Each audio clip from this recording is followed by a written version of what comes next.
22အပါဂိုင်းပုံလေးကစပြီးတော့လေးလာပါလို့ညင်းပြောချင်ပါတယ်လေးရတဲ့တစင်လေးလာလို့လဲရတယ်ကိုကနောက်ထပ်ထပ်ပြီးတော့နောက်ထပ်ခြေလန်းလန်းမယ်88ကတ်ကို decision ချမယ်ဆိုရင်တော့အပိုင်း2ပိုင်းရှိသွားမယ်ညင်းတို့စာအုပ်ရဲ့ကက်ရဲ့ဒီ audio လေးနဲ့လည်းနားထောင်မလားဒါမှမဟုတ်ကိုဗီဒီယိုကိုသွားပြီးတော့လေ့လာမလားဒါလေးကတော့ကိုပါသူ decision ချဖို့လိုအပ်ပါတယ်။ညီကတော့88ကပ်ပါ guide ပုတ်လေး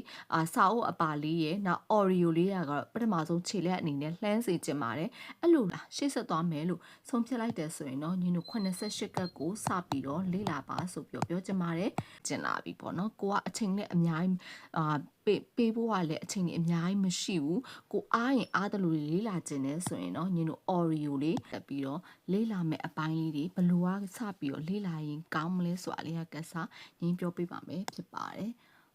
ပထမဆုံးအနေနဲ့ညီတို့ step by step လေးလာတာပို့ပြီးတော့အဆင်ပြေပါတယ်ပထမဆုံးဒီမှာ step လေး step 1 2 3 4 5 6 7ဆိုပြီးတော့9ဆင်းရှိပါမယ်အဲ့9ဆင်းစလုံးကတယောက်နဲ့တယောက်တော့တူမှာတော့မဟုတ်ဘူးကိုယ့်ရဲ့လိုအပ်ချက်ပေါ်မှာမူတည်ပြီးတော့ကိုတိုင်းလေးလာရမှာပဲဖြစ်ပါတယ်โอเคအဲ့ဆိုဘယ်ဟာလေးတွေလဲဆိုတာလေးကိုတစ်ချက်ပြောပြပေးပါမယ်ပထမဆုံးအဆင့်ကတော့ညီတို့ဝါနာရှင်တွေအတွက်ပေါ့နော်ဝါနာရှင်တွေကိုကထဲရိုပညာရက်ပေါ့အခုညီတို့လေးလာမယ်ပညာရက်ကထဲရိုပညာရက်ကိုညီတို့စပြီးတော့လေးလာတော့မယ်ဆိုရင်22ကက်အပါ22ကက်အပါဂိုင်းပုံလေးကစပြီးတော့လေးလာပါလို့ညင်းပြောချင်ပါတယ်အဲ့ဒါကိုလေးလာလိုက်တယ်အဲ့ဒါကို investment လုပ်လိုက်တယ်ပေါ့ပထမဆုံးအနေနဲ့ investment လုပ်လိုက်တယ်ဆိုရင်ညင်းတို့ဝါနာရှင်တယောက်အနေနဲ့ဒီ22ကက်ကိုဂိုင်းပုံကို investment လုပ်လိုက်တဲ့အခါမှာအတိုင်းအတာတစ်ခုတည်းငါဝါနာပါလားဒါမှမဟုတ်ရှေ့ဆက်သွားမလားရှေ့ဆက်သွားမယ်လို့ဆုံးဖြတ်လိုက်တယ်ဆိုရင်တော့ညင်းတို့88ကက်ကိုစပြီးတော့လေးလာပါဆိုပြီးပြောချင်ပါတယ်88ကက်အပေါင်းစာအုပ်လေးရှိပါမယ်အဲ့ဒါကညတို့ဘာလဲဆိုတော့စီ set story လေးလာတာပေါ့နော် set story လေးလာတာပဲဖြစ်ပါတယ်အဲ့လို set story လေးလာပြီးဆိုရင် investment လေးတစ်ခါပြန်ပြီးတော့လုပ်ရမှာပဲဖြစ်ပါတယ်ဒါဆိုရင်ညတို့ဘယ်လို level ဖြစ်သွားပြီလဲဆိုတော့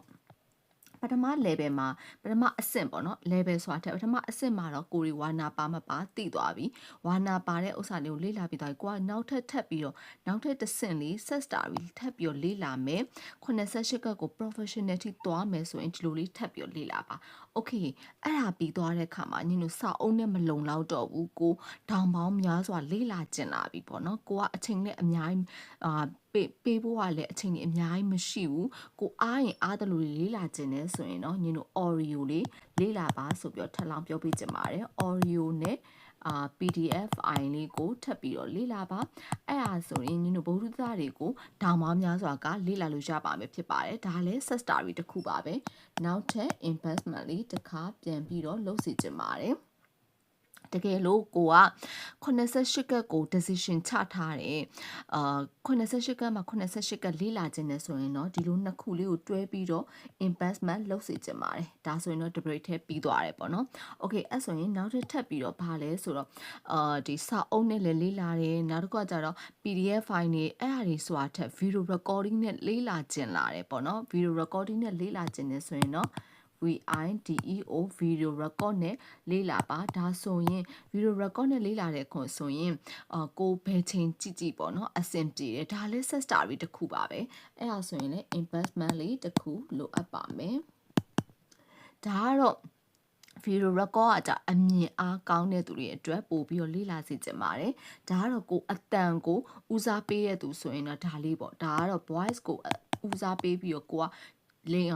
လေ့လာခြင်းနဲ့ဆိုဒါလေးကတော့ညီတို့ဗီဒီယိုကအမြင်ပေါ့နော်အမြင်အားကောင်းတဲ့သူတွေအမြင်နဲ့ကြည့်ပြီးတော့ကိုလေ့လာခြင်းနဲ့ဆိုရင်ဒါလေးကိုလေ့လာပါဒါလေးဆိုရင်တော့ညီတို့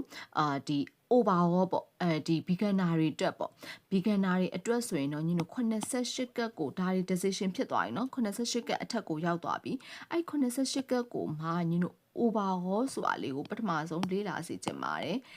ဒါမှလည်းညီတို့ overhaul ကိုလေ့လာတဲ့အခါမှာနောက်ထပ် detail အသေးစိတ်လေ့လာမလားဆိုတာကထပ်ပြီးတော့ decision ချလို့ရမှာပဲဖြစ်ပါတယ်ညီတို့ investment လေးကို step by step လေးသွားတာပို့ပြီးတော့အဆင်ပြေပါတယ်ဒါဆိုရင်လည်းညီတို့ video recording လေး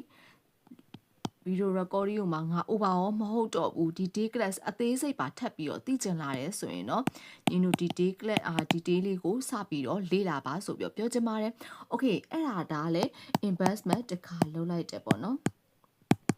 နောက်တစ်ခုကကြတော့ဗာလဲဆိုတဲ့ခါကျတော့ညီတို့ပထမဆုံး22ကက်လေးလာမယ် guide ဘုတ်လေးလာမယ်ဒီလိုလေး1 2 3 4 5 6 6ဆိုတော့ဒီမှာကညီတို့ဘာရှိမလဲဆိုတော့ကိုရီးယားဒီပြောမယ်ဆိုရင်ဆရာတွေဆရာမတွေနဲ့ဒီဇွန်မှာလေးလာတာကိုပို့ပြီးသဘောကျတယ်ဇွန်မှာရဲ့အားသက်ချက်ကဘာရှိလဲဆိုတော့သူကဘာအားသာလဲဆိုတော့ video recording မှာမပါခဲ့တဲ့အကြောင်းတရားလေးတွေနောက်ကျတော့ update upgrade လေးတွေကိုပို့ပြီးတော့သိရမှာပဲဖြစ်ပါတယ်ဒီလို update upgrade လေးကိုကဒီပြန်ပြီးတော့ဆွေးနွေးခြင်းနဲ့အဲ့လိုပုံစံမျိုးဆိုတော့ဇွန်နဲ့ကပို့ပြီးတော့အဆင်ပြေတယ်။ Okay အဲ့ဆိုနောက်ထပ်ပြီးတော့တစ်ခါထပ်မြင်သွားစီခြင်းအ video recording နဲ့ဇွန်လေးနဲ့ကိုတွဲပြီးတော့လေ့လာလို့ရတာပဲဖြစ်ပါတယ်။ Okay အဲ့ဟာလေးတွေပြီးသွားတော့နောက်ထပ်ဘာ step လေးကိုလေ့လာစီခြင်းလဲဆိုတော့ Taro Connect with ပေါ့။ဒါဆိုရင်ညီတို့က master level ထိကိုသွားပြီးTAROT Taro Connect with CONNECT Connect with ဆိုတဲ့ခါကျတော့ညီတို့အဲ့မှာပါတဲ့ဘာတွေပါလာမလဲဆိုတော့ခါကျတော့သူ့မှာက crystal လေးတွေပါလာမယ်crystal လေးတွေပါမယ်အင်္ဂါဝိဇ္ဇာတွေပါမယ်ဘေဒီနဲ့ပတ်သက်တာတွေပါလာမယ်ဒီလိုပုံစံမျိုးတွေဆက်ချင်နေဆိုရင်တော့ညီတို့ဒီဟာကိုတနေရတယ်တစုတစီတဲ့လိုချင်နေတင်ကျင်နေဆိုရင်တော့ညီတို့သိကြပါတယ် Taro နဲ့ပတ်သက်လာပြီဆိုရင်ခုနကပြောတယ် CYA professional learning center မှာလည်းလာပြီးတော့မေးလို့ရတယ်လို့ CYA ချူရနာအောင်လုပ်ငန်းစုရဲ့ချူရနာအောင်လုပ်ငန်းစုရဲ့ page တွေမှာလာမှာလို့လည်းရတယ်လာမေးလို့လည်းရတယ်လာပြီးတော့သင်တန်းအဲ့လိုလည်းရပါမယ် by phone number 0924554556ကိုသာဆက်သွယ်ပေးပါဆိုပြီးပြောချင်ပါတယ်ထပ်ပြီးတော့ပြောပေးပါမယ်ဒီ Taro ပညာရပ်ကိုစပြီးတော့လေ့လာမယ်ဆိုရင်22ကက်နဲ့ guide ဘုတ်400တစင်လေ့လာလို့လည်းရတယ်ကိုကနောက်ထပ်ပြီးတော့နောက်ထပ်ခြေလမ်းလမ်းမယ်88ကက်ကို decision ချမယ်ဆိုရင်တော့အပိုင်း2ပိုင်းရှိသွားမယ်ညီတို့စာအုပ်ရဲ့ကက်ရဲ့ဒီ audio လေးနဲ့လည်းနားထောင်မလားဒါမှမဟုတ်ကို video ကို